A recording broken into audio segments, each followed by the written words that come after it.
What's up, everyone? The SojuTalk Crew weekly shot at K-pop. We're coming at you with episode 360, and we are recording on February 23rd, 2026. I'm Doug. We got Warren and Idntt. Hello. Guys, one of the songs we're covering this week missed out on a Hall of Spice by 1 point. It was very close. Guys. It was very close. Let's put it this way. Let me clarify. It either made it or didn't make it by 1 point. It's extremely cutting it by a knife. Hey, we had some heated discussions on the context of some of these songs, what they're doing, some of the background information and the news of what's happening with some of these groups is Very crazy relevant. too. Yeah. We wrap it up by talking about the Korean Music Awards. What's going on Stay there? tuned for that. I think after having recorded this episode for 2 hours, I am very worried about XG. I don't know, man. Like, Nothing is set yet. And I'm kind of worried about Cat's Eye, but you're gonna have to find out why when we get to the regular show. 3, 2, 1.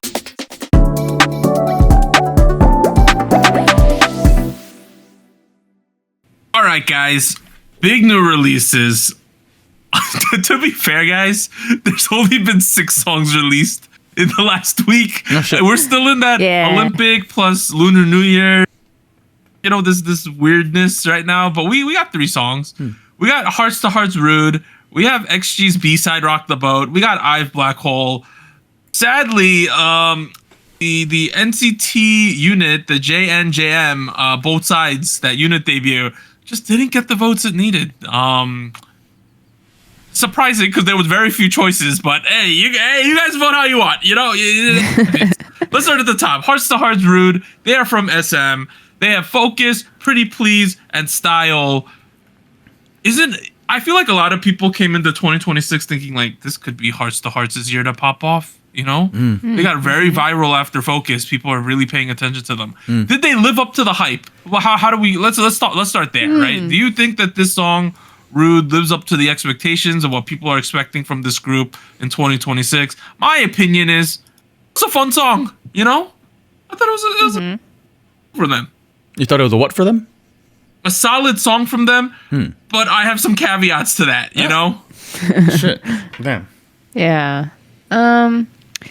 I guess if we're going by expectations as far as like what I thought they were going to do with sound, like what they were going to sound like, this kind of fits into what I was expecting. Like very much a house vibe. This reminded me of a mix of style and focus in a way. Even some of like the NB, like music video direction, felt a little bit of both, like in the set design and some of the shots they did for the choreo. It felt like a mix of those 2 songs already. So this felt like, oh, okay, this is Hearts2Hearts. I'm familiar with this sound from them. I think it still works. I haven't gotten tired of it. I think I like house music. I like the vibe. I will say this felt a little less catchy than like Focus or Style. It took me a while to get into it. That's where I was trying to head to.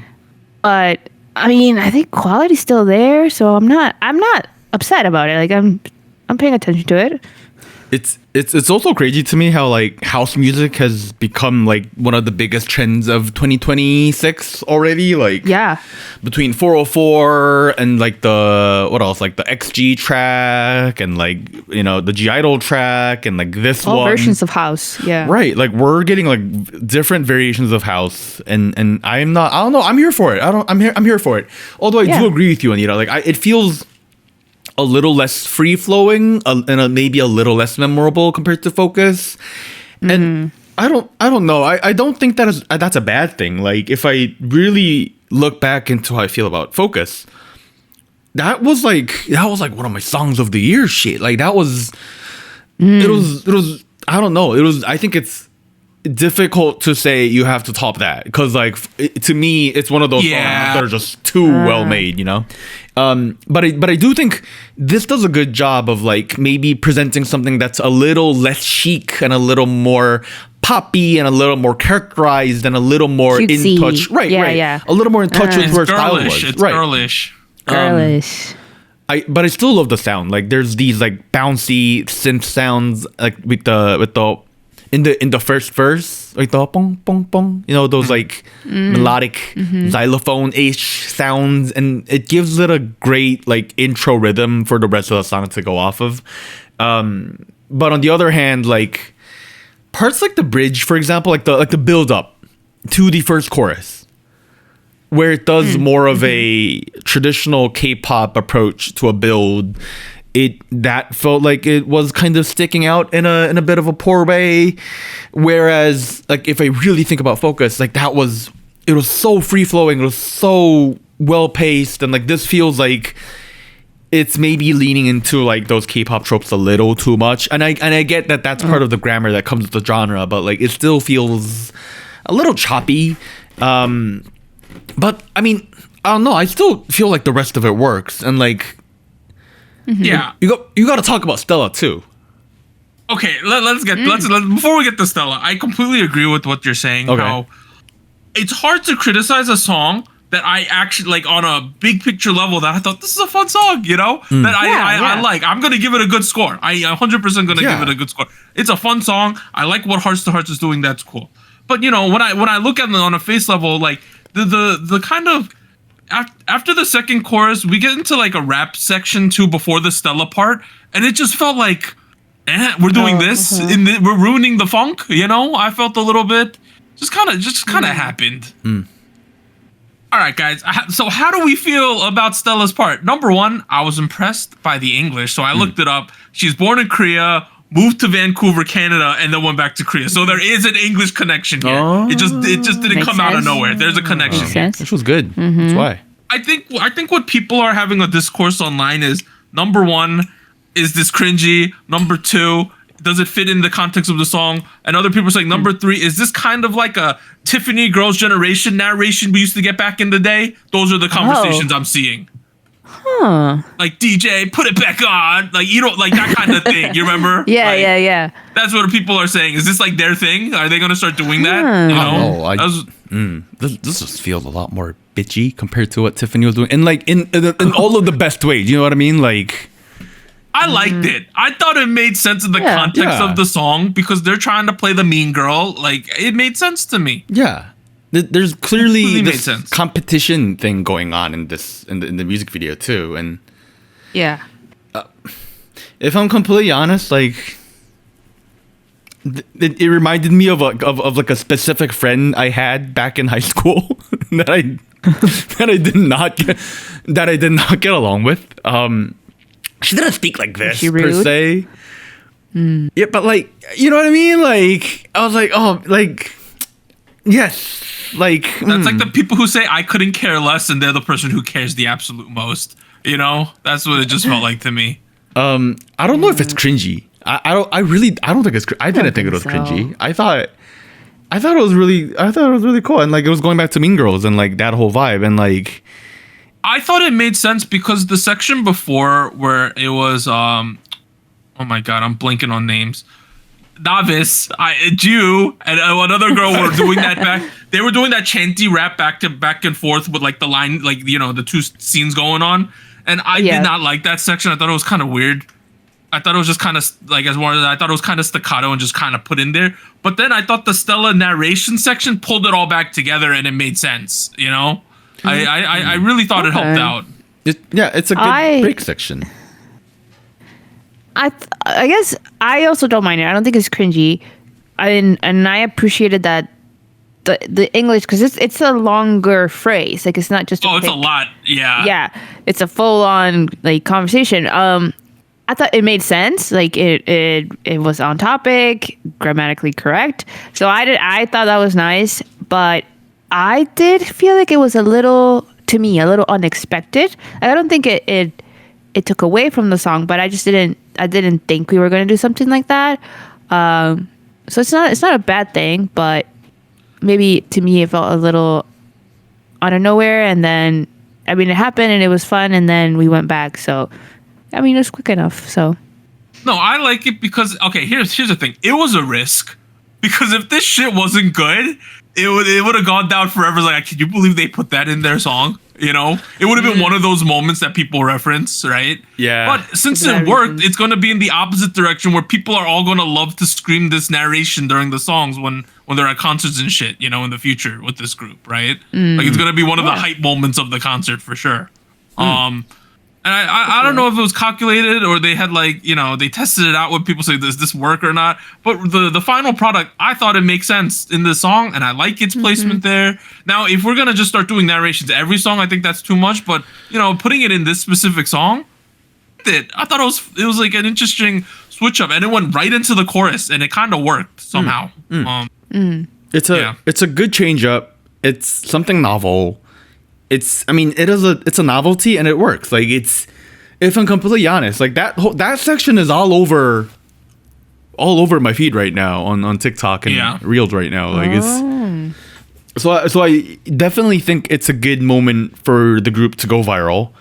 Which if I think about let's bring this to their career because I do think this is they're on a good momentum. Like between this track and Focus, it feels like we have finally found a sound that works for Hearts2Hearts, but also have found something that's popular with the audience. Like I feel like we're getting to a good momentum now, and we're finding more of a organic build, if you will, instead of having like one or two songs that really pop off and like that becomes the motive for the rest of their career. You know what I mean? Like it feels like a slow start, which typically lends itself to a healthier long-term career, right? So it feels like between this and Focus, feels like it feels like we're in a good we found the good right, you know what I mean? Like it feels like we're on a good pace right now with the songs, and I'm really enjoying all this. I like this group. I think they have like a certain charm to them, you know. I think SM's doing a good job also. It is so far away from what aespa's doing that it's great, you know. Sometimes I worry when there's a group that's still like in their prime and then they debut another group. I'm like, oh, how much overlap is this going to get? You have to keep it very separate. But I think the people who are making the decisions in the back are making the right decisions. And I don't know how organic you could call a build when it's like an SM 3.0 funding it from the back. But honestly, a lot of these Hearts2Hearts, they come up in a lot of reels and YouTube shorts and TikToks a lot, right? See them quite often. So I think it's a slow build. I don't think it's popping off yet, but I still think the trajectory's there and I like what they're doing. For sure. Right. They're getting a second mini album in the second quarter is what I'm hearing. Okay. And I'm also recognizing that they have, it's been, as of today, as of recording date, on the 24th, they are exactly 1 year into their careers. Wow. They've had a great year then. Wow. That's a good year. Yeah, for all things considered, like, if I think about SM artists and like how, for example, aespa didn't really pop off until like Next Level, like this is, I don't know, like this is, I feel like we're off to a good start. I think they're doing great. Shout out to the Hearts2Hearts. I like what they're doing. Okay. Let's pivot to the next group. We have XG with Rock the Boat. Hey guys, they dropped this music video. So let's just address the thing. We're gonna talk about the people behind the scenes in the news section. If you're not aware, their CEO and main producer have been arrested on drug charges in Japan. But we'll talk about that later. That's not have anything to do with the song and where this group is. But Rock the Boat is a B-side. If y'all remember, might be more than a couple weeks with the way we've been doing this pod lately, but Hypnotize, when we covered it, was the title track for this from the album or the mini album, whatever it is that Rock the Boat is from. So this is like a pure B-side. And honestly, no offense to XG, it kind of feels like a B-side song to me. And that's not taking anything away, because I've said historically that XG has one of the highest floors with their songs, in my opinion, for my taste. And that being said, I thought Rock the Boat, it's fine. It's fun. It's upbeat. It's a good time. Well, is it doing more than vibes though? I'm not really sure. When you say something feels and sounds like a B-side, what does that really mean though? For me, when I think of a B-side, I think so here's how I think of these songs, right? Yeah. With a pre-release, I'm thinking we could be experimental here. Let's see what let's introduce people to the concept of what we're gonna do, right? Or what we're trying to aim for. With me, with the title track, it's like, let's move the needle. Let's move our trajectory. Let's show people what we got. When we get to a B-side, for me, in my head, a B-side is more like, let's keep the vibe going. You know, let's give them something fun at the end. You know, a little dessert. That's how I think of those three songs. Whenever you mean like whenever there's a B-side music video release. Yeah, I think like, oh, this is another fun song from our album. It'd be a shame for it to not get any play, but it's not like it's not the strongest thing out of what we're trying to do. It's not something that opens marketing campaigns, but it's a good way to extend them. Exactly. Okay. That's how I see those three things. Okay. I was gonna say I really liked this song because they started promoting this song right when they were doing Hypnotize. So when they were doing the music shows, they were also performing this as well. The music video wasn't out yet, but the choreo was, and it was really fun. I think I mentioned when we covered Hypnotize that this song is an interpolation of the Aaliyah song of the same name. So it has a bit of that more R&B type of vibe, which I really like when XG does that genre. This coming off as a B-side reminds me of what Left Right did for them too, when they, like, years ago when they were doing Shooting Star, I believe was the title track. So I like that they're going back to this sort of sound because it feels very like relaxed and like comfortable for them. I loved how they distributed the lines between the members, like who got each part made sense to me. So yeah, I don't know. I just feel like I like the song maybe as much as I like Hypnotized now. I feel like this song is pretty solid. So it makes sense to me that they also released a music video for it because it did feel like to that level. I mean, let's start off by describing the song because I don't think we've actually done that yet. It's a mid-tempo, danceable R&B track. I think it's pulling a lot from the original track, but also like pulling a lot from like those danceable, drum-heavy, acoustic guitar leaning, danceable R&B tracks of like the mid 2000s, if you will. And this track leans into XG's strengths in that way because they have obviously built much of their discography around that sound, around that genre, around that tempo. I'm not someone who ventures out into every XGB side, but like I'm very familiar with how XG's kind of, done in this kind of aesthetic already. So it feels like a good extension of both the title track and like where I see XG being in their careers. It doesn't have it doesn't it's not quite as impactful or memorable as a lot of those other B-sides though. Like if I go back to Left Right, for example, like Left Right almost felt like a double title track situation. Maybe it's because it was only like two songs in that EP, really not an EP at that point. But like this one, it feels, I don't know, maybe it's the mid-tempo-ness, maybe it's the way the chorus is done. I don't know. I'm also not fully able to overlook the original song out of this as well, if you know what I mean. Like, I know this is an interpolation, and I know this is what that means is that XG is giving their own take on that melody in the original track. But at the same time, it reminds me of of Aaliyah's track maybe a little too much, where I'm not really able to detach that song from the enjoyment of this song. For example, like the chorus felt like it flowed a little better in that track, which obviously uses the same melody. The lyrics, for example, on that track was very overtly sexual. It was the whole song was a euphemism about the boat being rocked. And then I get that melody and that lyric in this track as well, and now the whole lyrics sound like something else. You know what I mean? It just feels a little weird. Interesting, because I guess I wasn't as familiar with the Aaliyah song before. Like, I knew about it, but I had not listened to it that closely. So I guess I didn't have that coming into it. I think that's fair. It's this is Aaliyah's, like, what's the word? Like, this was her track that released right after she passed away, unfortunately, in the early 2000s. Yeah.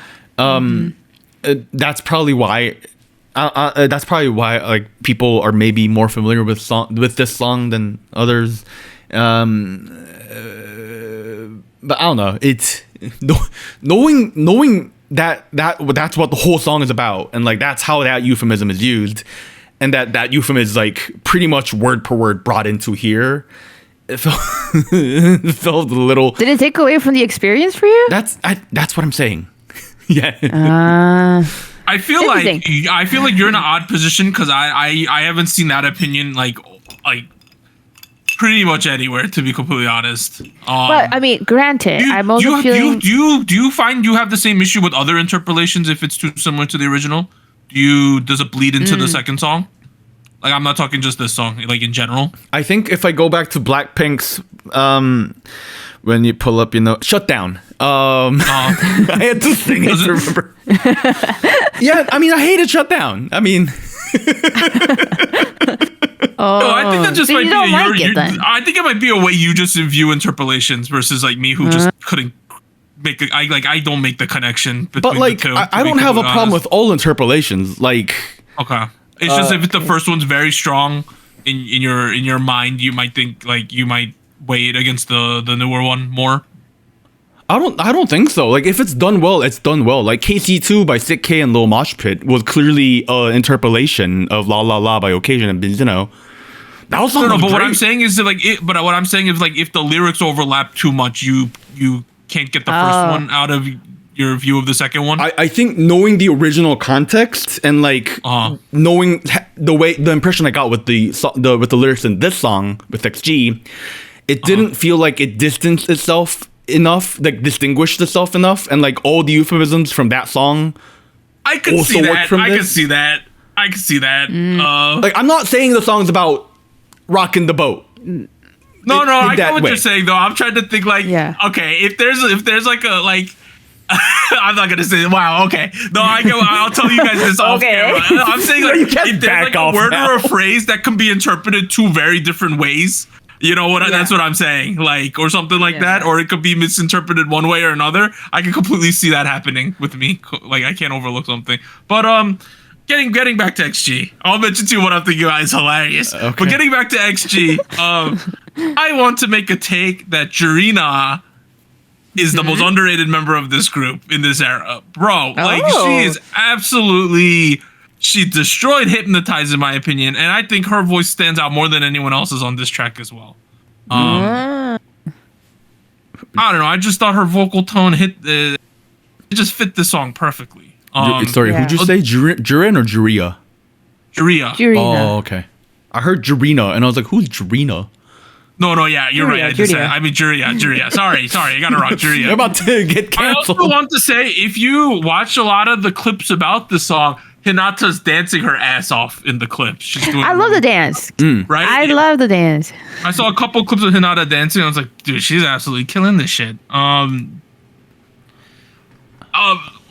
Regardless how you think about what's going on behind the scenes going forward with this group, on the present, we got to appreciate what we've gotten with XG up until this point. We don't know what's going to happen in the future with this group, but up until now, the end of February 2026, this shit has been awesome. I hope we continue to have awesome going forward. Who knows though? In reality, if we're being completely honest here, I don't know. We're in a very complex situation with this group specifically, because with this group, the real crux of everything is that if you look at the song credits on like 95% of their songs, it's the same person, and that person's in jail right now. Shit. You know, like, so I don't know. Like pull, if you want to go yourselves, guys, you go pull up the album that this is on. This Hypnotize, the album where Hypnotize is the main track. It is called The Core. And you look at who's listed first on like all of these songs in terms of like composition, arrangement, lyrics. These people are in a lot of trouble right now, guys. I mean, okay, this could be an opportunity. Yeah, this could be an opportunity for them to like venture out and like try different things. Maybe. Maybe. Well, I don't think it's an opportunity. It's a forced hand. I am saying there's a positive spin we can give. Okay, yeah. But you got y'all go look up the first two names on like all of their tracks. Yikes. Wow. Hey, that being said, I think this is a fun song. I think it would have been better if this was released in the summer, but it is what it is. It's attached to an album that came out in the winter. It's also, they're clearly having a fun time with this one. It's a pretty lightweight song, so it's just a fun song from them. Also, it's worth noting that this is shot in partnership with the Singapore Tourism Board. They shot it in Singapore. And who's very serious about certain things in Singapore. Yeah, that's what I saw people saying. I was like, oh shit, you're right. You know, Singapore, you throw the gum on the floor, you're getting in trouble. Imagine the other shit, dude. I mean, the people in the video didn't do anything, right? Exactly. Actually, the number one thing I want to say is detach what is going on the news side, what's going on with these kids and their musical career right here. I get that it's attached hip to hip, but at the same time, it's not their fault. Yeah, like I'm seeing some people somehow able to make the mental gymnastics to like use this as an opportunity to like say, shitty things about XG, and I'm like, that's wild at this point, yeah. Let's go to the final track. Okay, we got IVE here, right? IVE is probably one of the. It is like top. Okay, I should stop ever saying top because people always argue me in the comment section when I say top this, best this. A high-level girl group in the K-pop scene that sells a lot of albums. That's a fact. I don't think you could debate me on that one, right? High tier. Following up the absolute hype of Bang Bang, it's not in the news section because it happened. We are run on a Monday to Monday basis, but yesterday on Tuesday, today on Tuesday, Bang Bang got a perfect all kill, right? Their pre-release for this track got a perfect all kill now. This is the title track, Blackhole. They spent so much money filming this. It's insanity how much is spent on this. Does this live up to following up Bang Bang though? Is this worthy to be chosen as the title track over Bang Bang? Like this is the song. So quick side note, they're both title tracks. This is a double title officially. Double title track. Yeah. What the shit, guy? Well, I have a preference. I'll say that. Is it me or like is it just me because we do this podcast for like years? But like it is getting so murky now. What is a title track? What is a double title track? Dude, here's a pre-release. Who cares? Here's a double pre-release. Who cares? At the end of the day, the winners are the fans. The loser is me trying to figure that out every week. I think that's a uniquely like me problem. I just look it up a wiki and I'm done. I don't know why you're having so much struggle. But because you know why? Because I assume things like an idiot. That's why. Because I assume. So it's the second song. It has to be the title track. That's how I always think of it. That's on you, sir. But okay, Anita. Going back to Anita, you had a preference between Bang Bang and Blackhole. Yep. I prefer Bang Bang. In my opinion, I think it should the order of things. I would have had Bang Bang come as the second title track, like why is that release? Why is that? Elaborate. Okay, I think for how interesting this song is, Blackhole, because the structure is interesting. We'll get into that and everything, but I just feel like the vibe for it, and also like yes, they probably did spend a lot of money in the music video, but it felt like it was more subdued in a way. Like it didn't feel as catchy or as like it had like a very, I mean, of course the chorus is a big moment, but I don't know, I felt like it was a little more mellow in a way. if that's possible. Anita, you're so smart. Oh, Sorry. Thank you. What did I say? No. I think I had the same experience with this song, right? And I was trying to figure it out. And even in the pre-show, I was talking about like, why do I feel this way? Warren kind of explained why I feel this way later, but it feels like to me, this song does a really good job at building up the hype for this to get to the chorus, right? I thought pretty much the entire beginning part of the song is like, we're just building layers and layers and layers, right? We're just building to it. And then when you get to like the first chorus, you go like, that's it? Like, that's how I felt. I wasn't like pissed off or anything. I mean, but I was just like, though. we built all this tension. We got to the point. And then I was like, oh. But the redeeming quality is once we got to the fully like formulated chorus later, when we added all the MSG, all the spices at the end, I was like, oh, I get why you were doing that. But at the same time, I can't overlook the fact that the first time I got it, I was underwhelmed a little, you know? And I think that's why you feel that way to an extent. Vocals are going crazy though. I did appreciate like the vocals on this. Okay, I disagree with Anita. I think this song is definitely you have to release a second. No way you're releasing this first over Bang Bang. It's crazy. Yeah, because this is like a fest. You can't release the festival first. You can't. Okay. I don't think you can. Here's the contrast of Bang Bang and Blackhole. Bang Bang is the experimental, I am doing some crazy ass shit of a song. It's like, I got Western, I got fucking hard style EDM pop over here. It's doing everything that IVE typically doesn't do and grabs a lot of attention. People talk. Oh, have you heard IVE do that spaghetti Western thing? And, you know, they do that crazy bang, bang, bang, bang, bang thing. Gets the people going, gets them talking. And then when the people are talking, you drop Blackhole, which I think does a great job of keeping the IVE brand consistent. And then this, you know, you add this whole explosive chorus to it, you know, this festive moment, and then people go, oh yeah, that's a good vibe. So you do two things. With Bang Bang, you grab their attention, then Blackhole, that's where you explode all your momentum. You know what I mean? This is a great traditional two-part marketing structure where you have a hook and then you do a main thing. This is the main thing, and Bang Bang was the hook. Like, yes, it's a double title, but it feels like they were clearly trying to do a calculated moment of, haha, look at us, we're gonna do something stupid and crazy. And then after that, they go do, okay, we're gonna do something that sells, that we know IVE does really well. Safe. But, you know, explosive, you know, that whole thing. So this is where it feels like, okay, makes sense that they did that. Now, for the actual song itself, however, it's actually not that safe of a structure. Like Doug was alluding to, a typical K-pop song follows the structure of like fucking of a ABC DC kind of a track where you have an intro, verse, chorus, bridge, chorus, where all the parts kind of mirror each other. You know, like the verses sound like the other verse, chorus kind of sounds like the other chorus.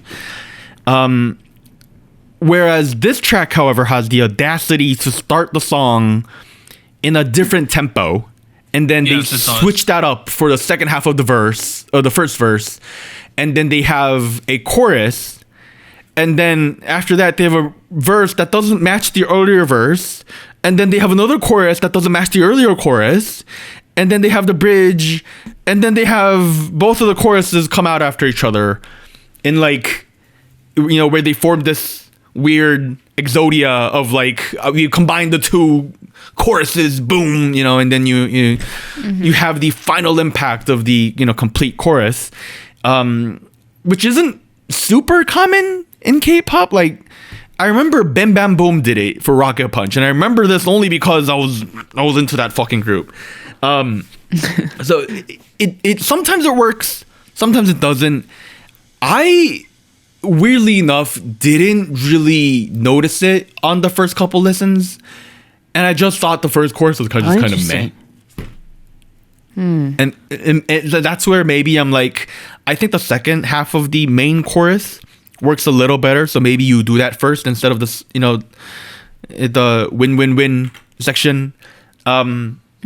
but the rest of the track is like built around giving this grand epic moment of you know, choruses, right, where like you have all these rising melodies, you have those orchestra drums, you have those orchestra brasses, you have the constant triplets in this track.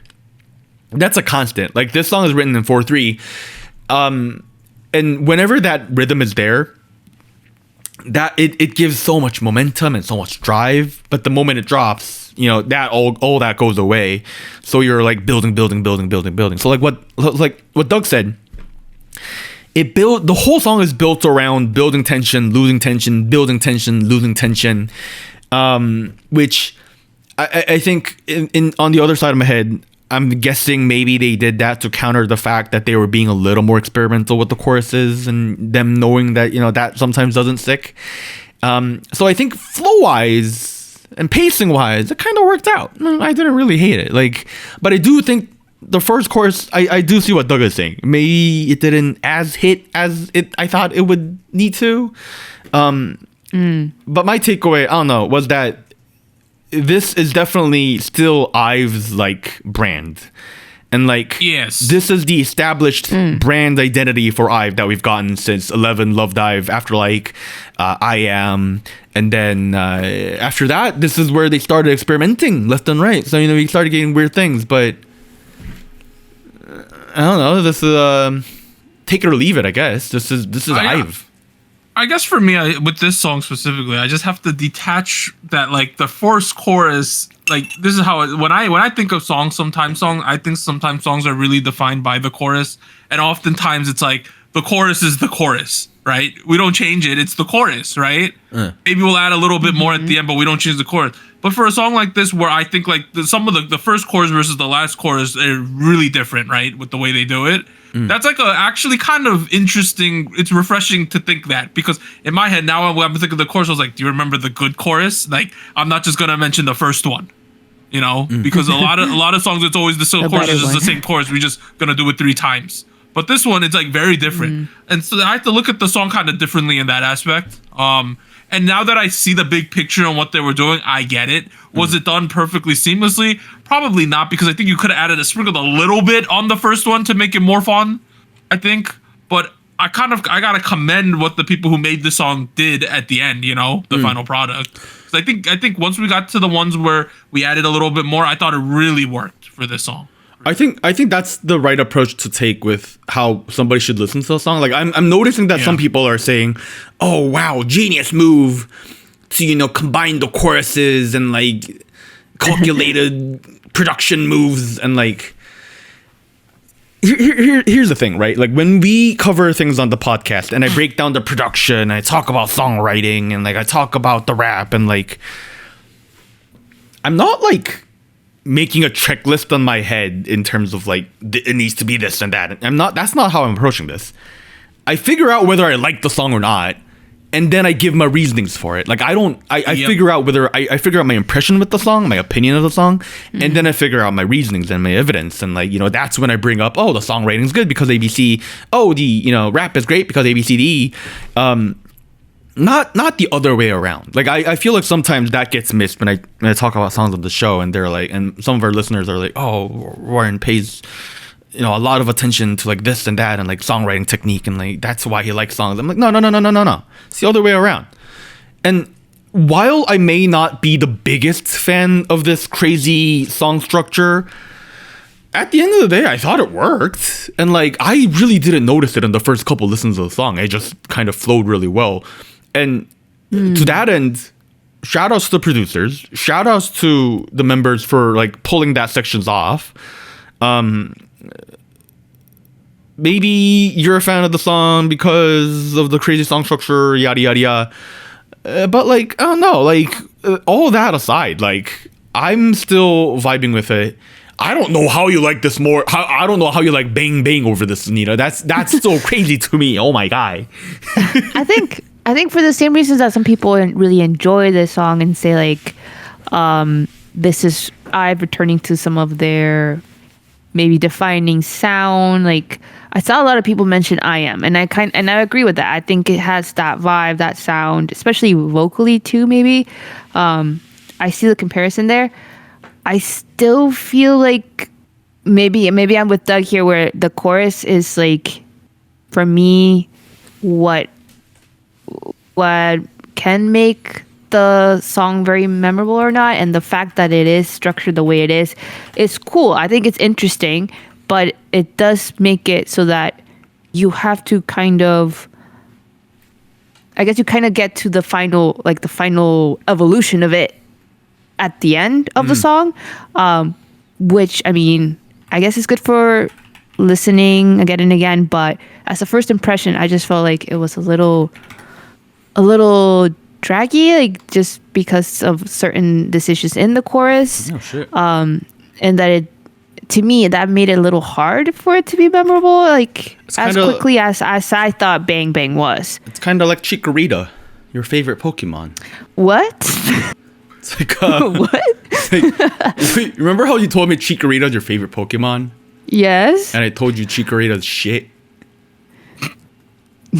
Wrong opinion, but yes. But Chikorita evolves to Bayleaf, which evolves to Meganium, and when you Mega Evolve it, it becomes Mega Meganium, which is dope as hell.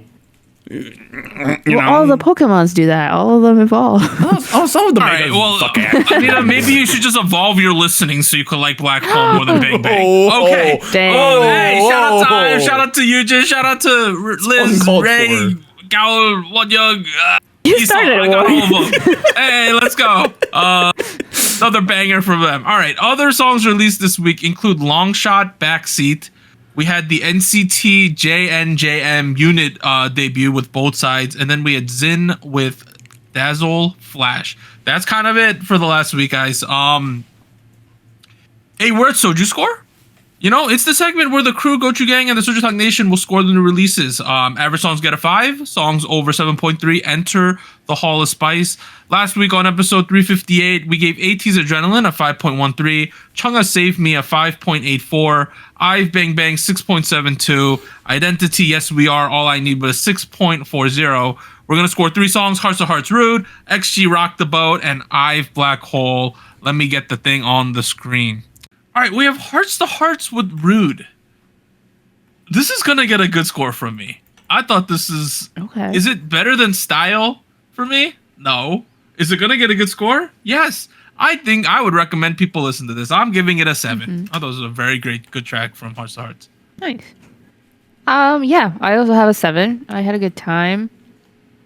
I'm liking where it's going. Hearts2Hearts.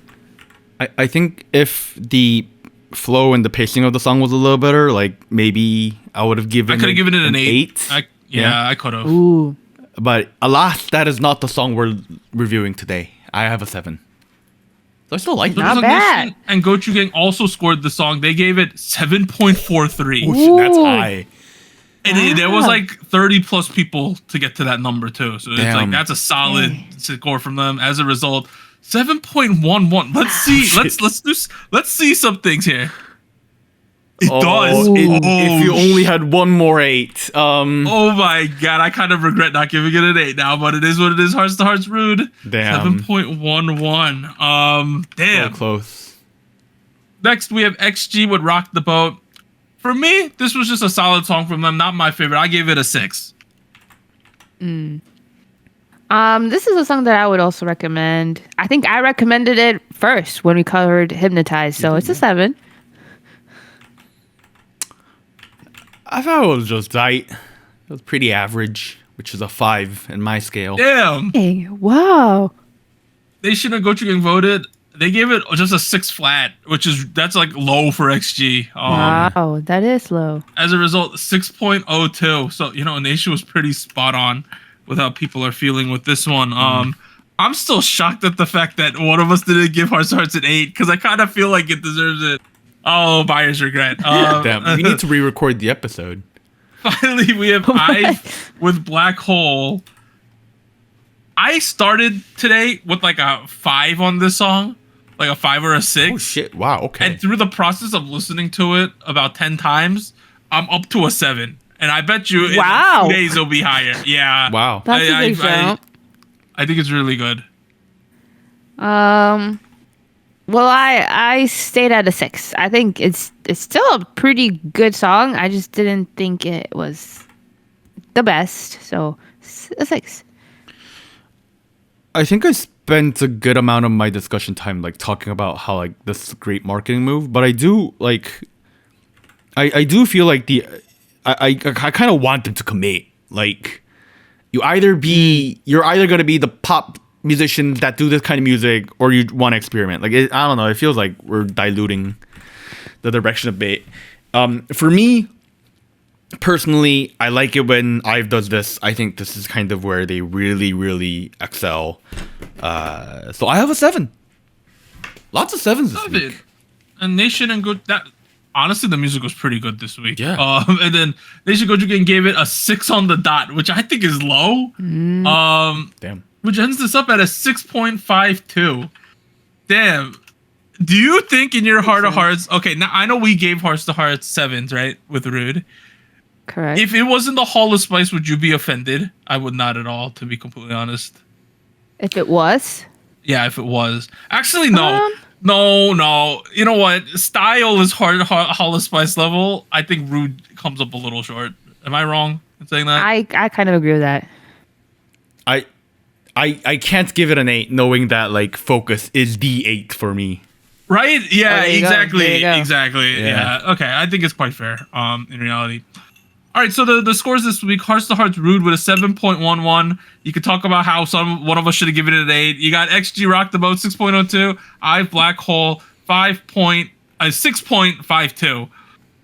Honestly, I think those are pretty fair scores. Finally, we're at show winner. Anita, hit us with them. Yeah, it's singular this time, and it's ATEEZ with Adrenaline. They won a Music Bank, so they have a total of 5 wins for this comeback. So, guys, we had the Lunar New Year thing going on. Yeah, there was like no music shows essentially. That's the reasoning. You could also probably blame the Olympics a little bit too, because people were pretty invested in that. But that's part 1. SojuTalk episode 360. We'll be back after a short break. 3, 2, 1.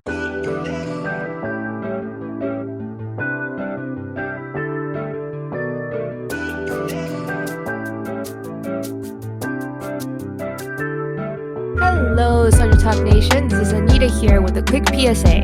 If you would like to support SojuTalk Kpop Podcast, please like, subscribe, or follow us on whatever platform you're using. And consider joining our Patreon at patreon.com/SojuTalk or donating to us at paypal.me/SojuTalk. On behalf of the crew and myself, thank you.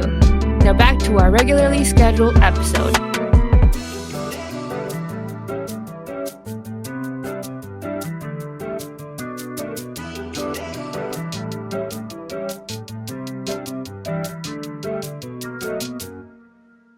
All right, we are back at it with part 2 of SojuTalk episode 360. Let's talk about some news and events from the past week. The first one.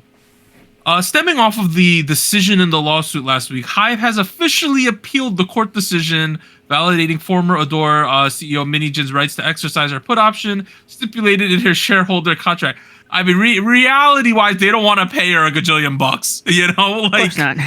Oh, of course not. And honestly, with a high-profile case this big, and with your lawyer fees already ballooning, what's another round of lawyer fees going to really change, right? I think anyone would appeal this, to be completely honest. But the more interesting thing that leaked was that, according to an exclusive report, the court admitted Kakao Talks as evidence. Messages between V and Minijin as evidence in the Minijin lawsuit, in which they came out, apparently. Reportedly, V commented, quote, plagiarism stories always come up. There's never been any time where they didn't. And then he responded, sigh, I know, right? Everyone, even I looked at it and thought, this is similar. So this is in reference to their private conversations about Eyelid being similar to New Jeans, and he reportedly said, like, yeah, it's kind of similar.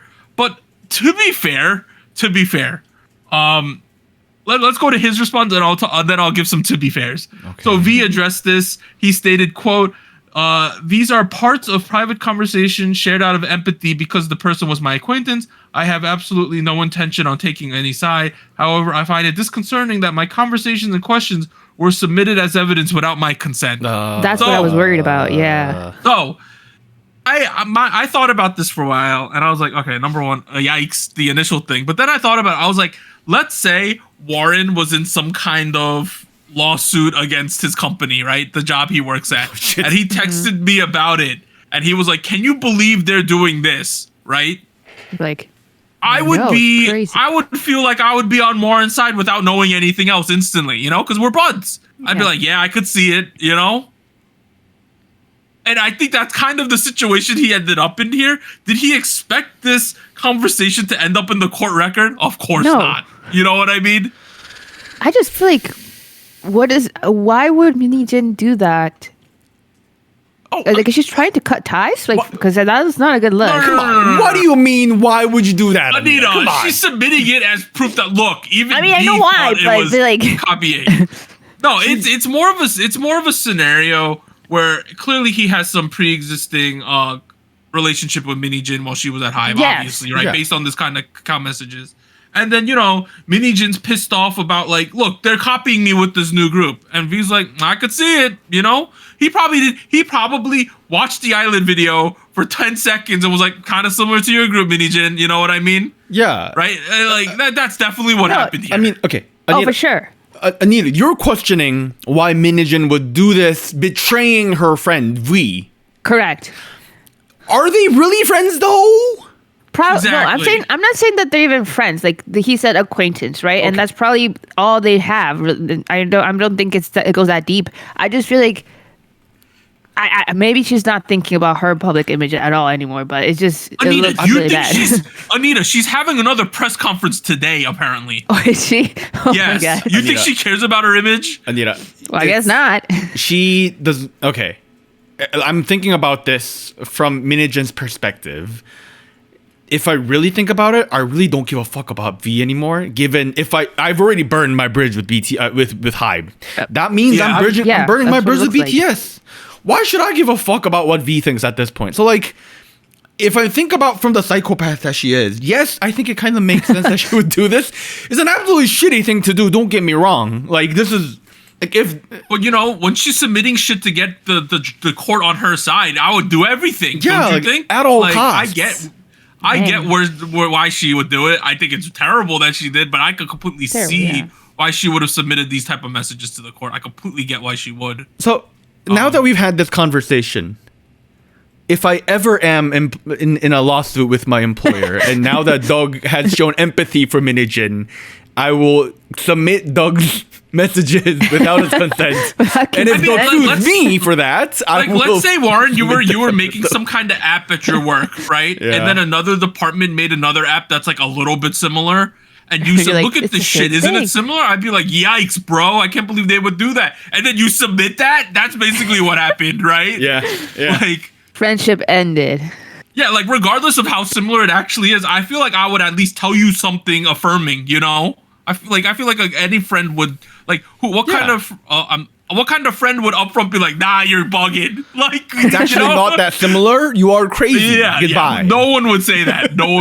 So I think it sucks for me because he got dragged into this shit. But like I don't think people should think that this man analyzed every instance of early Island versus New Jeans and came to the formal conclusion that they're the same thing. He was backing her up. No, she literally just probably sent them a link. He looked at it and said, I could see it. You know, that's probably what happened. All right, let's keep going. Additionally, it is now confirmed that she is building a boy group at her new company, OOAK.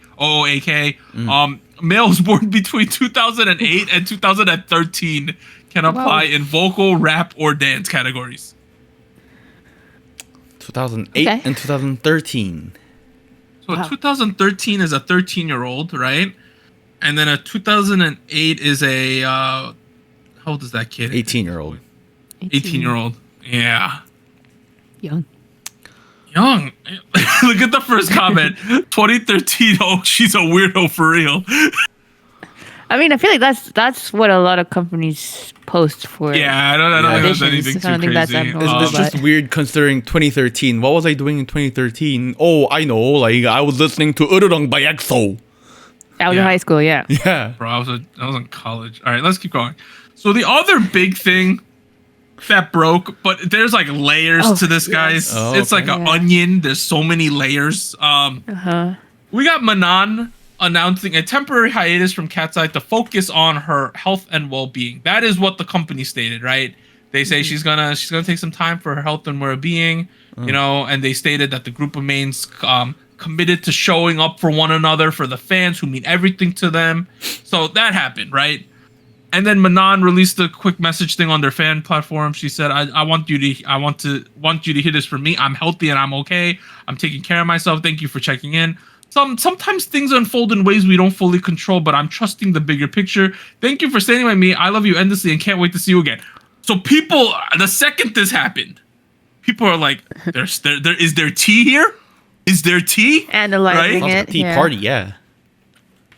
And I don't have any more news articles, and all of what I'm going to say going forward is speculation, but the internet is on fire right now about this, right? On one hand, one of them, I'm not going to go into specific, one of the members' father, reportedly her father's account is making some snarky tweets, you know, making some stage dad tweets he probably shouldn't. We have Manon liking, so this one's confirmed. She liked the post that was basically stating that there's racism at play in what's going on here. She directly liked the post stating that. We have people on Reddit claiming that they have insider information and dropping the what they claim is the real reason. Like, it's popping off right now. And in terms of the rumors that are going on, completely, I want to once again reiterate, completely unfounded. But the main rumor that is going on the internet is that Hybe wants Manon in the group, where Geffen does not. That is the main rumor that is going on the internet right now. Okay.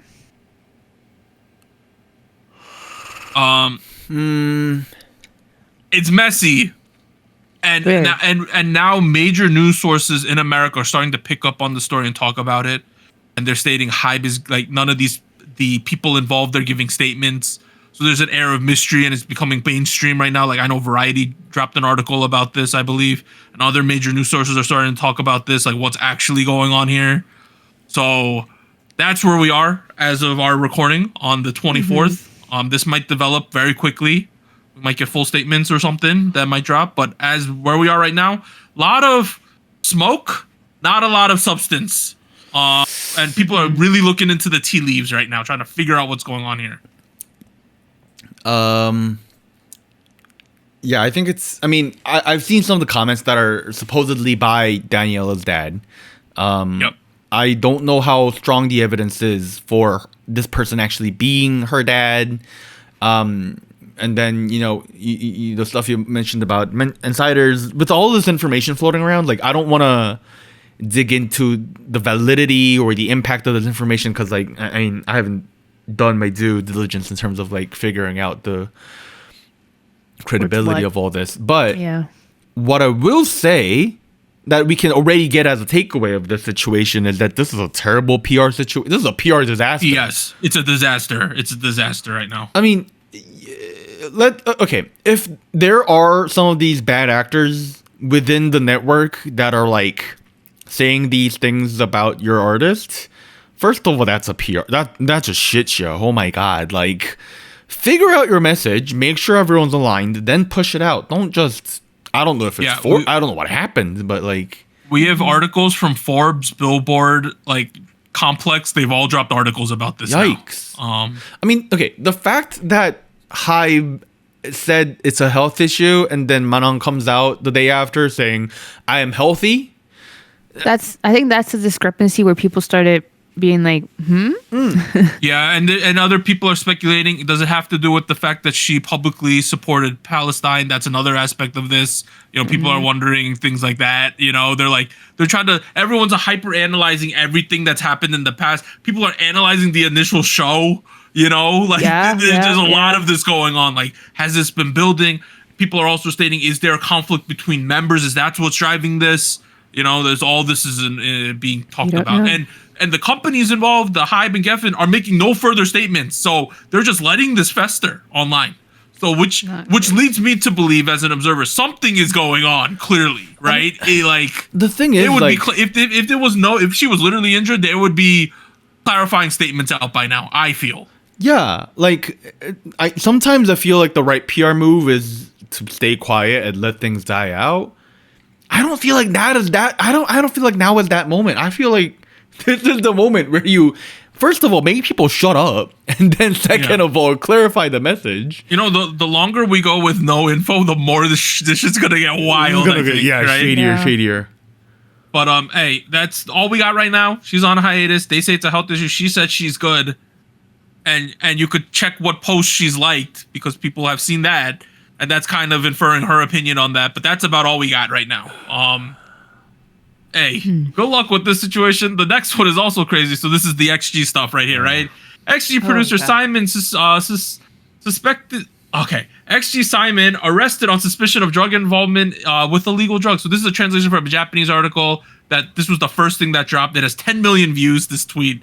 It says Simon is suspected of being arrested by the Tokyo Metropolitan Police on suspicion of involvement in illegal drugs around 8 a.m. on the 23rd. He was escorted by Tokyo police investigators from Nagoya, where he was, transferred to Tokyo. Additionally, it was eventually released that 4 members of XGALX were arrested. Simon, 2 staff, and then Chancellor, their main producer. Those are the 4 people who have been arrested on this.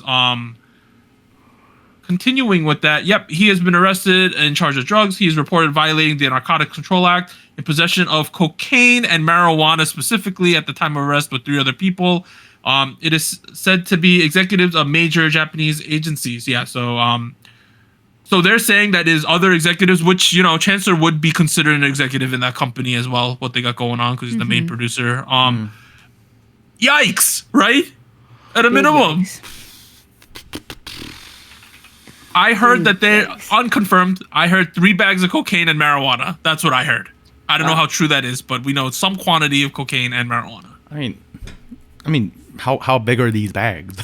Exactly. So we don't know. It's like, you know, it could be dime bags, it could be gallon bags. We do not know, you know? Are they like the teeny bags, or are they like grocery store plastic bags? Is it garbage bags? I don't think it matters though, right? Because it's very strict over there. Regardless, from what I've read of people, like Japanese people talking about this, number one, there's an understanding that people in the entertainment industry in Japan do some shady stuff sometimes. That's an understanding, right? Everyone, yeah. Other things we have to understand that drugs are, regardless of how you feel about drugs and recreational use of drugs, in Japan, pretty illegal. You know, very illegal, one would say. At a minimum, people are saying like it's hard to see Simon and Chancellor being able to run public-facing side a company in the entertainment industry going forward. That's what I've been seeing. People are saying that's going to be tough if they get convicted of this, of course. I am reading some quick overviews in terms of how drugs are treated, socially recognized in Japan. And I think my assumptions are pretty correct. It is also pretty heavily stigmatized over there. I mean, which I know the conversation on that on the Western side of K-pop, you know, goes back and forth. But for what it is heavily stigmatized in Korea and Japan. It is how it is in Eastern Asia. If you look into the history, America plays a role in that, if I'm completely honest. But what matters for this situation is that with the current laws, weed, marijuana can get you up to 5 to 10 years in jail, and then to about 2 to 3 million Japanese yen in what's the word? The amount you got to pay, fees. Yeah. And then stimulant. Is cocaine a stimulant? Yes, it's an upper. I don't even know. Okay. Heroin or other stimulants, depending. That's harder though. That's way harder. Apparently, it can get you a lifetime in jail. Okay, no, I think that's too far. I'm just saying that's the overall scene. I'm not saying they're gonna get lifetime in jail. It's probably not what's gonna happen. I think there's a lot of things to consider here. Number one, so I was curious as to why Tokyo police were arresting them in Nagoya, right? So I looked into that. Reportedly someone informed the police of this last year in the spring. Oh. Like there was a drug thing going on. And then this arrest was the result of an investigation. It wasn't just like they got pulled over, there were drugs. Yeah. They get in trouble, or they were loud in the hotel room, police came, looked around, there were drugs, they got in trouble. This is apparently the result of a operation, not like a spontaneous thing. Okay, they've been doing this for a year in terms of like investigating, tracking. Yeah, and getting them in the spot where they're like, oh, there's probably drugs in this room, let's act on this. But that sound more serious. This is a terrible situation. I mean, yeah. Full transparency, I really don't give a fuck about Jacobs. Like, I mean, whatever, dude. If you decide to do drugs in Japan, you gotta pay a price. You know, it's what it is. It's unfortunate that the group that you are lead producing is also going to pay the price of that as well. Whether you like it or not. Like Doug mentioned at the first half of the episode, both Jacobs and Chancellor play a incredibly central role in like both the hands-on and the executive level production of XG's output.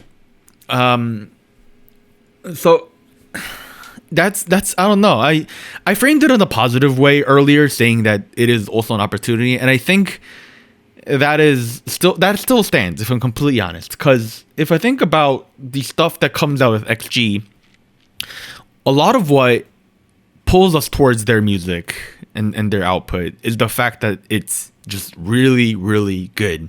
It's good songwriting. It's catchy. The rhythms are good. They're talented. I think with the right combination of people in the room, we could still see a high level of quality being put out. I don't think that's impossible. Now, the problem is who's going to lead the whole team to bring everybody in that room together. Like that's my other thing. I was thinking about this as well, that XJLX answers to a parent company as well, AVEX. Right? AVEX. Yeah. Mm-hmm. What do they think about this? Right? Like, you know, and that's a massive company, right? Yeah. What do they think about what's going on? How are they going to handle this on a certain level, right? Because, like, you know, we know Simon runs XG, but he answers to the executives of this other mega company, right? Yeah. What does that look like? That's wild too, maybe right? they get more involved than they already were. So yeah, I don't know. Or maybe they say we don't want our hands on this at all. Oh, you know? worst case scenario, yeah.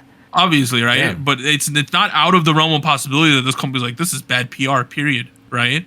Like, what's going on here? I hope not.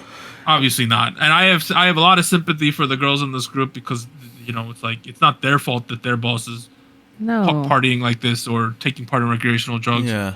And I get that people are like, well, like, I think there's completely space to be like, man, I feel bad for Simon or I feel bad for Chancellor. And I get that recreational drugs aren't a bad deal. But at the same time, they made an adult decision that's going to have effects for this group. I knew.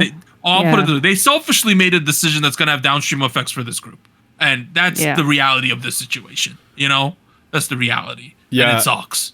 If you want to talk about, like, whether, like, you know, possession and use of certain drugs should have this much of an impact in somebody's life in a certain country, that's a whole nother realm of discussion. Like that, and I honestly don't think we need to get there. The fact of the matter is the law is the law, and like whether I agree with it or not, I recognize that it is something that drives that country forward, and I gotta respect that. You know what I mean? Like, if this is where they chose to do their activities, and you know, and all that, like, you gotta when in Rome, you gotta roam. You also this is a big deal because you have to think if the police were willing to investigate this for 11 months, it's a big deal to them too. Yeah.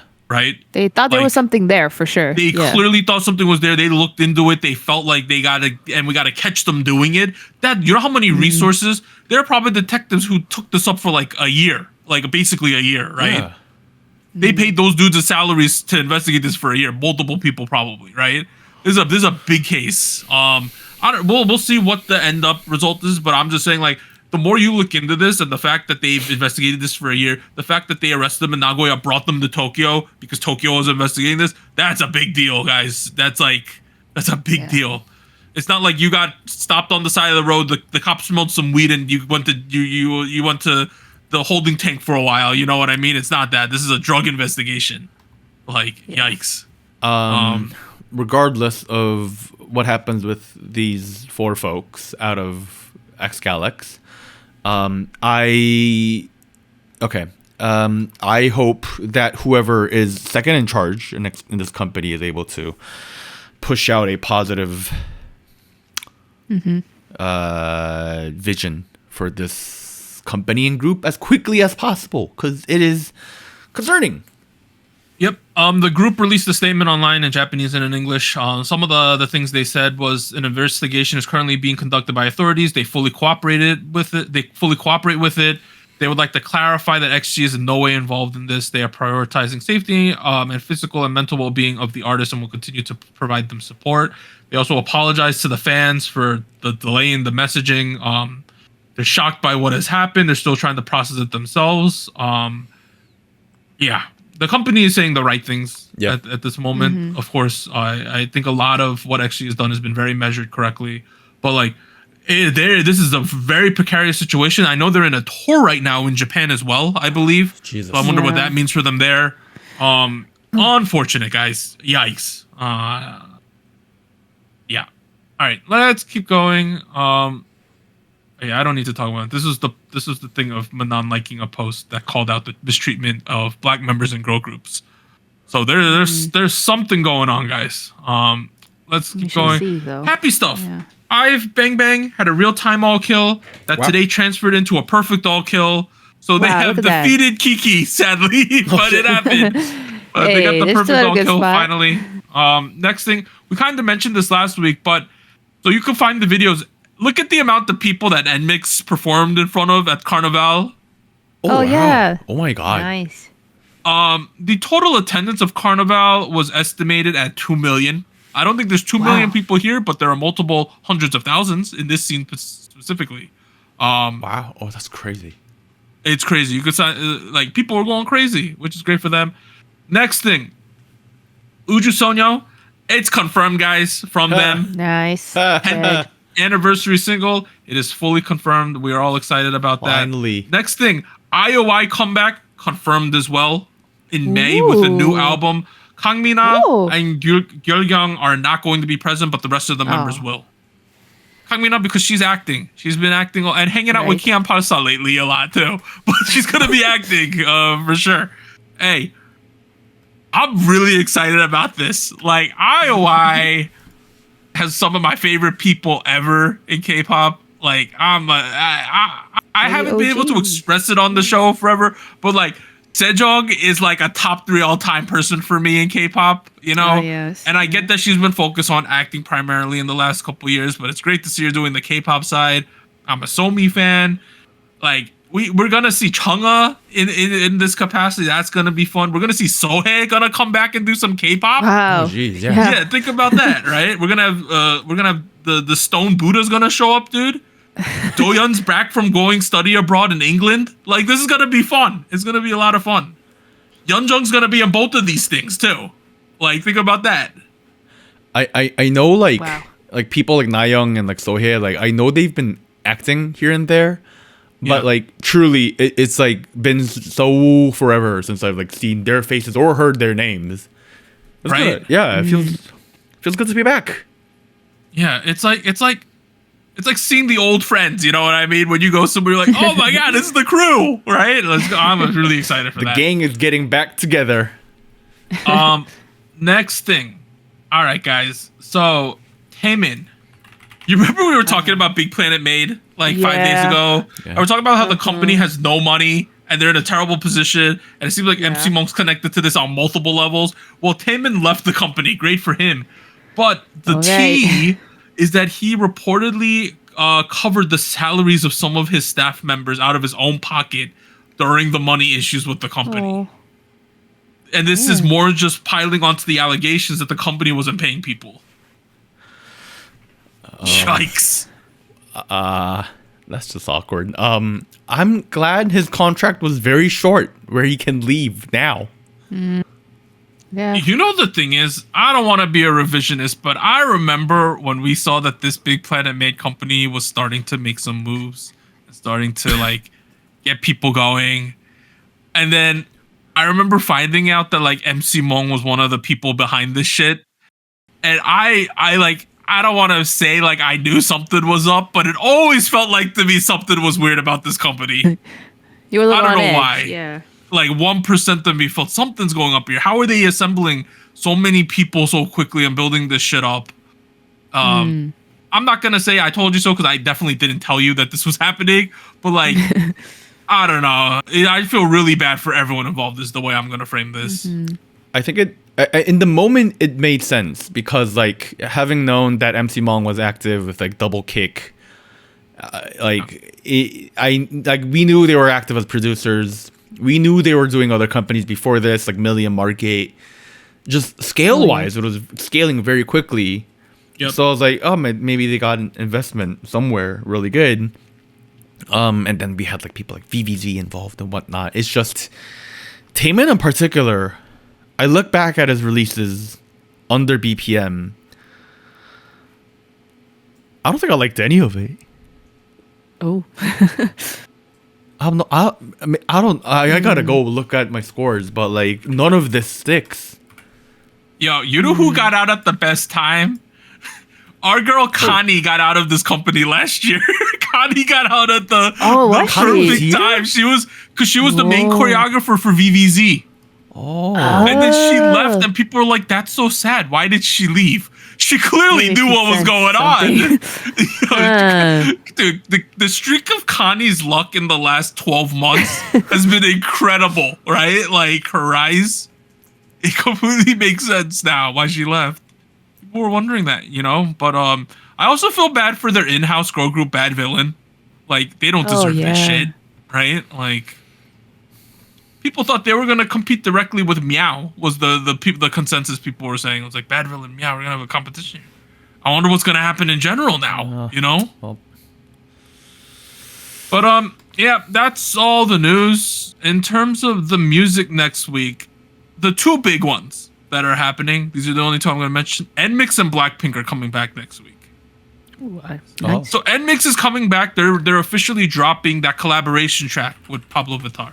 That's okay. That is what is dropping, and there's going to be a music video apparently, and then Blackpink is coming back within the week, so that should be pretty cool.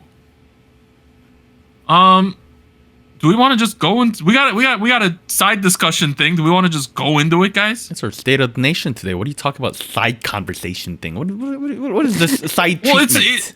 it's an unusual. It's the first time we're doing State of the Nation in like 5 months. All right, Martin. I'm just saying we normally don't cover like award shows at State of the Nation. That's what I'm saying. I'm not a. I brought this up. Okay. Let me provide the context. And let me just zoom in real quick.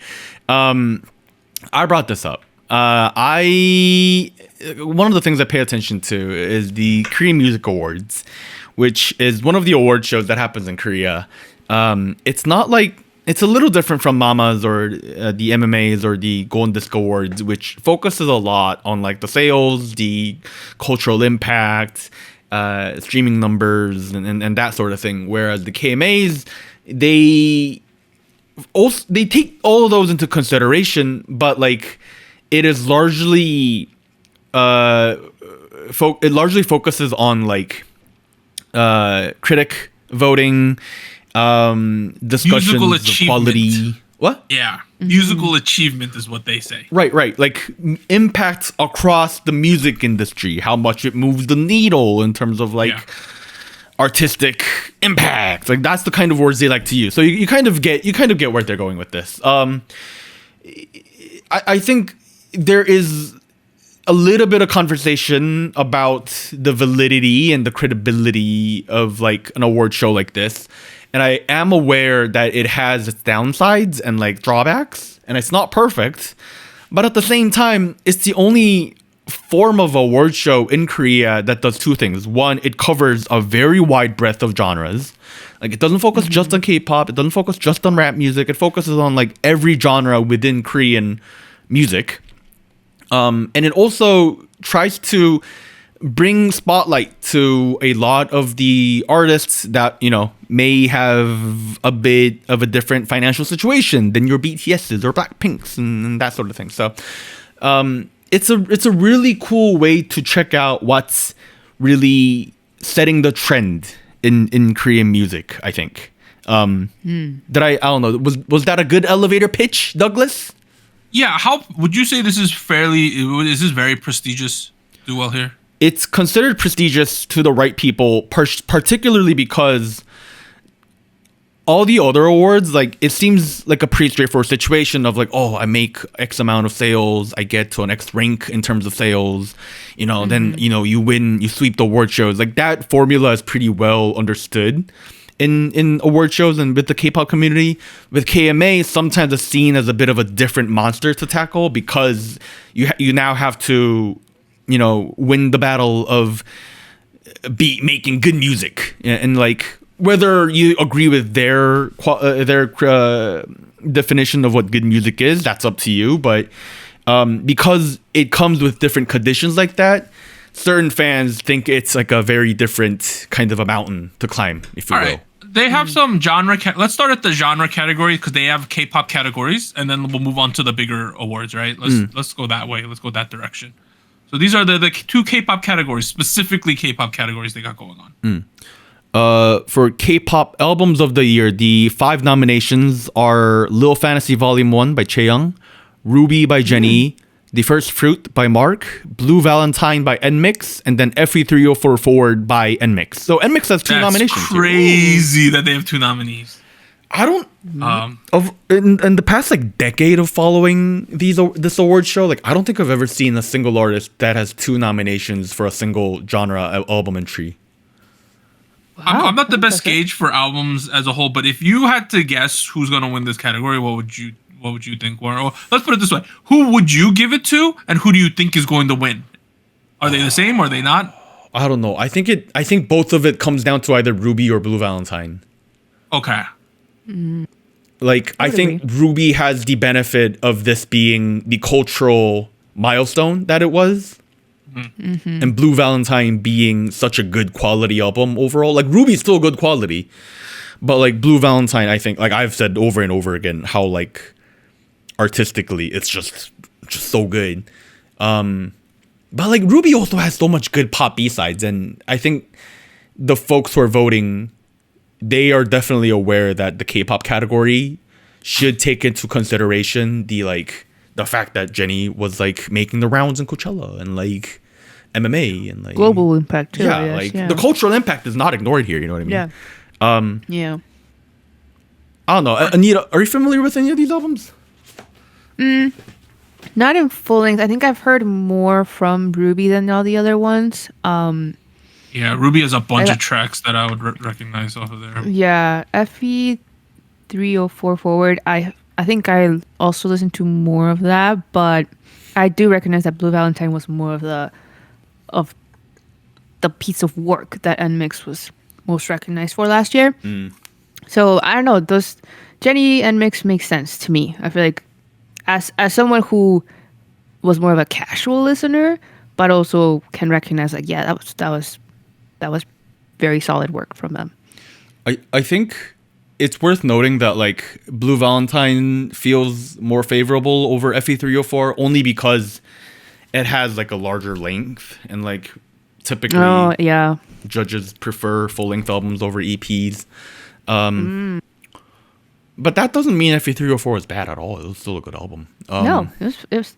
I think it set the tone. It did. It set the tone for the whole thing. Yeah.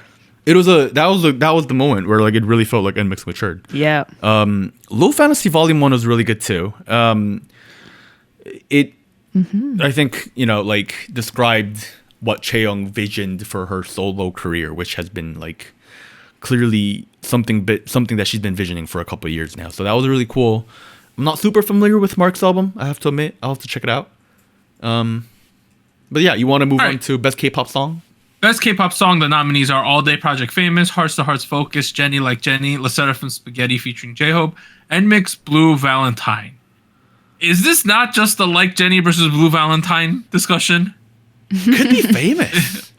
You know what? Some of the preconceived biases against All Day Project, Famous was a massive in Korea, right? Yeah. Like, it was humongous. It was like a breakout hit right after debut. Like, yeah, you're right. I could see it. Like Famous, Like Jenny, Blue Valentine. I just don't see Spaghetti, to be completely honest. I get that it's a big deal. I just don't see it. And honestly, Hearts2Hearts Focus, I think they would be happy with just getting the nod here, the nomination. I just don't think that's happening either. But I feel like it comes down to Famous, Like Jenny, or Blue Valentine. If it was me, I would give it to Like Jenny. I think it was just like crazy. But I think you could give it to, like, I know people would be really pissed if they give it to Famous, but I could see it happening, Could see it happening. I think what might happen is Jenny wins Like Jenny with K-pop Song of the Year. And then NMIXX win Blue Valentine Album of the Year. And like that way you have both. Nice That would be my guess too. I think they're gonna split it. Spaghetti, like no offense to Spaghetti, I just think there's so many better songs that released in 2025. Like I don't know, like no offense, but like speaking of like all of these are very solid songs though, but I think it's one of those three for sure. But you know what? All Day Project's nominated for one of the bigger awards, the Rookie Award. They also, so Warren, who are these other people in here? Rookie of the Year nominations are All Day Project, Gongwon, Woo Hyunjin, Peach Truck Hijackers, and Rakune Lama. I'm only familiar with Gongwon, who has been doing shoegaze music in Korea. She's one of the I think it's been a little longer than a year since she debuted. If you're into shoegaze, maybe like indie-tronica, she's in that phase, field of artists. The other folks I'm not super familiar with, so I'll have to look into that. But given, I think it comes down to either ADP or Gongwon in this field, where like I know some of the critics are very vocal about how they love Gongwon. And there is also a very clear consensus of ADP being an industry-wide Rookie of the Year. Right? Yeah, I get that. Regardless of how you feel about some of the members or Teddy or whatever, it pushed the needle for sure this year. How should we do it? Do you want to talk about pop nominations real quick? Okay, if you want to. Yeah. Because, I mean, there's some familiar names here, right? I do, yeah. Yeah. Pop album nominations of the year, we have Stereo by Ju Hye-rin, Eros by Lee Chan-hyuk, Extraordinary by Im Hyun-jung, Re5 by Song So-hee, Flash and Core by Baek Yerin. We used to cover Chan-hyuk on the show. We have before, yeah. Yeah. He's strayed very far from K-pop now, but that's the problem. Like, I think his music's great, but I don't know if there's a palette for it. That's the problem. Really? I mean, also, I'm a big Song So-hee fan. I've been a big Song So-hee fan for like a long time. You are? How did you, have you been keeping up with her? No, I haven't. That's the thing. I'm really happy to see her name here now. I was a big Song So-hee fan like 10 years ago. 10 years ago? Wow. It had to be like 6-7 years plus at this point. I think I'm not super familiar with Im Hyun-jung, but otherwise, like I know Eros is a huge favorite pick for a lot of I think Chan-hyuk's winning this. Yeah, I've seen him everywhere. But when you get the best pop song on the other side, then you have competition. Hwasa Good Goodbye, right? Yeah, that was a huge song. Go Wall with Your Love Is My Pretext. Lee Chan-hyuk, Endangered Love. Lim Hyun-jung with The Road to Me Is Beautiful, and Baek Yerin with Mirror. Hey, this Hwasa Good Goodbye thing just exploded towards the end of the year, dude. It was everywhere. made I it can less see you, dominant. but Chungha did too, though, right? Like, Yeah. I don't know. I did have a question here. Because I mean, Hwasa, we know her from Mamamoo, and now she has been doing her solo stuff. How do they differ? I mean, I guess the K-pop from pop, right? Because I feel like it makes sense to me to have Good Goodbye under just pop song, but like for reference, what would be that distinction for the judges or for the categories? This was something that was like pretty controversial when like K-pop became its own category a couple of years ago. Typically it was all covered or pop, and when they split it out to K-pop, one of the judges, I forget her name, she came out and said the reason there was an active push to separate out these categories that year, I think it was like 2022 or 2023 or something, and they did it because so much of like the songs that we perceive as K-pop is so different from like people like Pegidin or like Chanyeok, Hwasa, where like a lot of those musicians take on the form of like indie pop or like singer-songwriters. They are written with like different production styles. Nobody dances to Good Goodbye, or in It's production. I guess people do dance to Endangered, but it's different. You know what I mean? The vibe is different. The vibe is different. Yeah. So like with the K-pop category, they wanted to make sure they highlight what makes K-pop really good. It's the performance aspect. It's K-pop when they're when it's written follows a different grammar. It's written in different styles.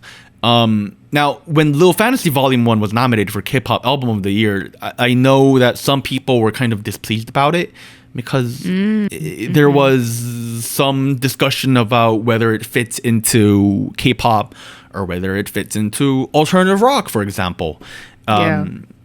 So there is definitely room for interpretation and like discussion in terms of like where things fit into where. But overall, I think like the best pop album category covers the non-idol pop, K-pop, if you will. Yeah, they're at this point they're just so different. Like maybe they weren't like 15 years ago, but I argue they should have been separated out much earlier. So yeah. You want to talk about the general categories real quick. For Album of the Year, the nominations are FE, Pull Up to Busan for More Hyper Summer. It's gonna be a fucking movie by FE. Wow. Pumping of Heart is Torturing by Woo Hyunjin. Ruby by Jennie. The Fragrance of Life by Kwon Tri. Eros by Chanyeok Lee. So I know FE. So Warren's been talking about FE on the podcast for a while now. She is the most nominated artist with 6 nominees. She's just gonna sweep the top. Wow. You think that's a possibility? It's a possibility. Like, right? Yeah. Okay, if you're still not familiar with Effie for some fucking reason, she collabs with Kim Jae a lot, who collabs with 2Hearts a lot. So that kind of gives you an idea. She plays in the realm of digicore, hyperpop, EDM heavy rap music, which is why she has nominations in both the EDM category and the hip hop category this year. Pull Up to Busan for More Hyper Summer, It's Gonna Be a Fucking Movie was like really hyped up as the album of the year across all of Korean music last year. So I wouldn't be surprised if it wins. But if you are into artists like Jane Remover, Nina Jirachi, this should be in your playlist. Like, you should check it out. Like, I know she's been gaining popularity outside Korea too now. So yeah.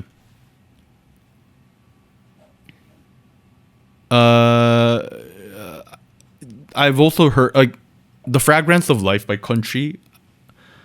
I think is all right. It wasn't my thing. What genre is that? It's a folk album. And I sometimes like folk, so I checked it out, and it was a very ajashi folk in a good way, but it's still an ajashi folk song. Warren, what's your song? What do you think's winning song of the year here? the nominations are Hosse by Chidae Chajes, Spacious House by Hyunjin Woo, Like Jenny by Jenny, Endanger by Love by Lee Chan-hyuk, Blue Valentine by MX. I think it's either down to Woo Hyunjin or Blue Valentine. Really? Wow. Oh. Would it be remarkable if like a straight up K-pop girl group wins Song of the Year? Is that like unprecedented, or has that kind of thing happened? I remember BTS won with Butter Dynamite a couple years ago. Okay, so it's not out of the realm of possibility. It's not out of the realm of possibility. The thing with Blue Valentine that got people so excited though was like of how like impactful it was, both like commercially and like artistically. So I don't know, like that you don't get both of those every time. So oh yeah, last year's Song of the Year was Supernova, and then the previous year was Ditto. Oh. Yeah, and 2021 Dynamite, 2019 Fake Love. So it could happen. Easily happen. It could be like Jenny. Who knows? 2023 was the Yunha Event Horizon. That song was really good too. Oh yes, that was big. That was the one that popped up. So yeah, it could happen for sure. Okay. Hey, Big Bang Baby won in 2016. That's wow. G won in 2010. Okay, I think it's very clear what's gonna win now. All right, guys, it could definitely happen. All right, so when are these awards happening? These are happening. It's happening in 2 days now. So all right, so we'll update you guys with the winners when we record next. That should be fun. Hey guys, I'm excited for whatever Blackpink's gonna give us on Monday. I think it's on Monday. Whatever that's gonna happen, that's just exciting in itself. And hey, I'm just excited to see what Blackpink's gonna do in 2026. Because last year clearly, other than Jump, was the year of the solo albums, right? The solo projects. Yeah. With varying amounts of success, but we compensated. Jisoo compensated by becoming a Pokemon trainer and an ambassador. She's still making moves out here. Let's see what they follow up with. I think that's very exciting. But I guess this has been SojuTalk Weekly Shot of K-pop. I'm Doug. I'd like to thank Warren and Anita for joining me. We'll see you guys next time, everyone. Bye. Bye-bye. Bye-bye. And here's an extra special shout out to all of our Fiesta Patreons on patreon.com. Bagel, Charles, Cotton Ball, Ellie, Gogu Mama, Honey Pools, Incoming Snail, Liam's Games and Toys, Natalie, NJ Parks, South Texas Once, Siu Sumi. And thank you for joining Soju Talk, your weekly shot of K-pop. Thank you, really.